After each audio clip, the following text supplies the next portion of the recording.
Hola, soy Alejandro Ponce León Gómez, mejor conocido como el Abo de Juicio.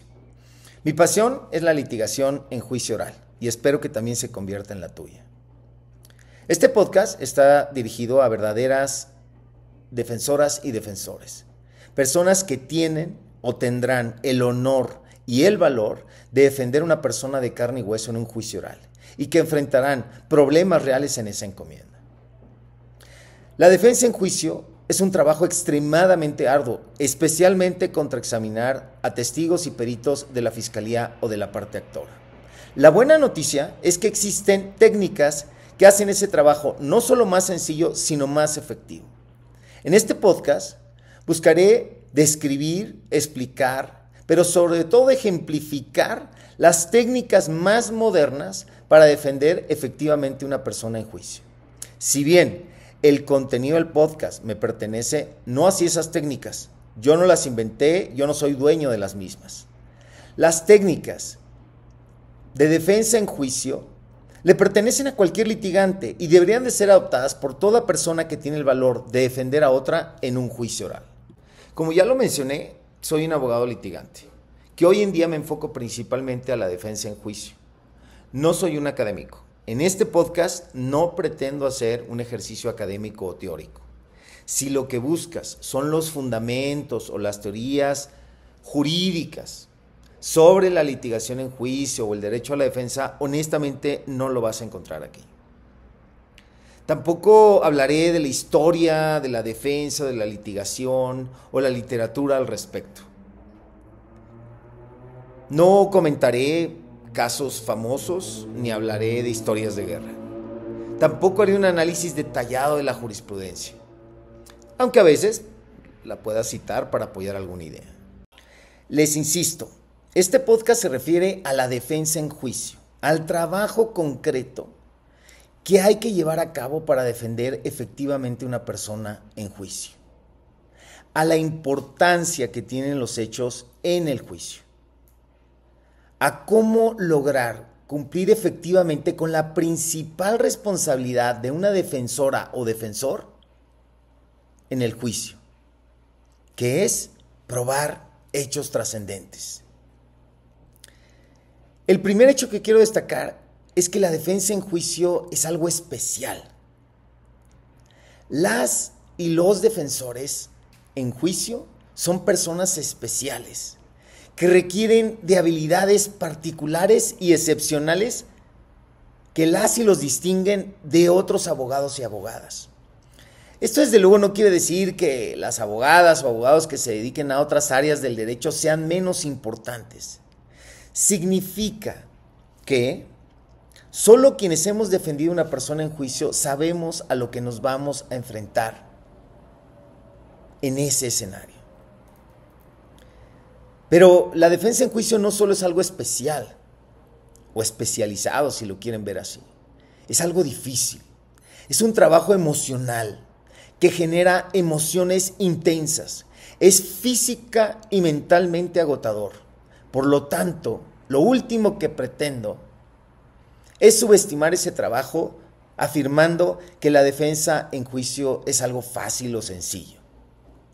Tampoco voy a ofender a las hermanas y a los hermanos litigantes afirmando que yo ya domino nuestro oficio, que confío plenamente en mis capacidades o que ya aprendí todo lo que tenía que aprender sobre la defensa en juicio. Siempre hay algo nuevo que aprender. Cada juicio en el que participo como defensor me deja un nuevo aprendizaje que con mucho gusto les compartiré a lo largo de este podcast. Como ya lo he dejado de entrever, para ser una defensora o un defensor exitoso en juicio es necesario que desarrollemos ciertas habilidades y que adquiramos algunas destrezas muy específicas. Lo que únicamente se logra a través de la práctica. Se trata de aprender haciendo.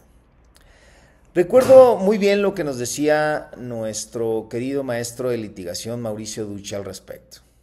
Mauricio, un gran aficionado al fútbol, nos decía: tú te puedes saber de memoria las reglas del fútbol, de la FIFA, del juego, pero eso no te va a hacer un buen futbolista.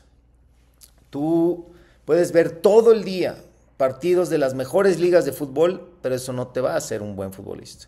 Puedes incluso ver videos de los mejores jugadores del mundo, de los entrenadores más capaces, sobre cómo pegarle al balón, cómo pararlo, etcétera, etcétera, etcétera. Pero eso no te va a hacer un buen futbolista. ¿Qué hace falta? Además de todo lo anterior, desde luego, para convertirte en un buen futbolista, pues meterte en la cancha, pegarle al balón, jugar el juego. Lo mismo les diría yo respecto a las habilidades o destrezas de litigación en juicio oral, especialmente las de defensa. Ya les mencioné que yo les explicaré esas técnicas, las más modernas, se las ejemplificaré. A veces tendremos que mencionar algunas reglas básicas de litigación, normas básicas de litigación, pero si ustedes no las practican, no le pegan al balón, no hacen preguntas, elaboran capítulos y hacen las preguntas propias de un contraexamen, no practican o simulan un alegato de apertura, de clausura, pues difícilmente van a adquirir esas destrezas. Solo se adquieren con la práctica, insisto. Se trata de aprender haciendo. Entonces, pues eso les va a corresponder a ustedes llevarlo a cabo. Ahora, ustedes me podrán decir, siguiendo con la analogía, oiga, pero pues es que yo no estoy inscrito en ningún equipo de fútbol, pues ¿dónde voy a practicar? O sea, no puedo jugar juegos, o ¿dónde voy a entrenar? ¿No? Y dirán, ¿de qué se trata? ¿No? Y regresando al tema de la defensa en juicio, a que pues yo tendré que sacrificar la libertad o el patrimonio de mis clientes mientras en juicio adquiero practico y adquiero esa experiencia y esas capacidades. No, desde luego que no, ¿verdad? La buena noticia es que existen métodos para preparar y llegar muy bien preparado al juicio oral. El juicio oral ya sería, diríamos, el partido oficial, ya sería la presentación o la obra de teatro ya ante el público, la presentación del ballet frente a un teatro, un público lleno. Evidentemente, bueno, a eso o para llegar a ese performance final, pues tenemos que prepararnos, hay que entrenar y hay que estar entrenando, y lo que vemos esos grandes jugadores, grandes bailarinas, grandes actores de teatro, pues se debe a que han tenido mucha práctica. Lo mismo les diría yo, la clave para la ejecución efectiva y el éxito en juicio oral está básicamente en cómo lo preparamos y cómo nos preparamos para eso. Y les digo, la buena noticia es que existen métodos o un método que yo he desarrollado muy efectivo para llegar perfectamente preparados o preparadas al juicio oral. Y justamente en el primer capítulo de este podcast hablaremos de ese tema, del método de preparación de la defensa efectiva en juicio. Gracias, ahí los veo.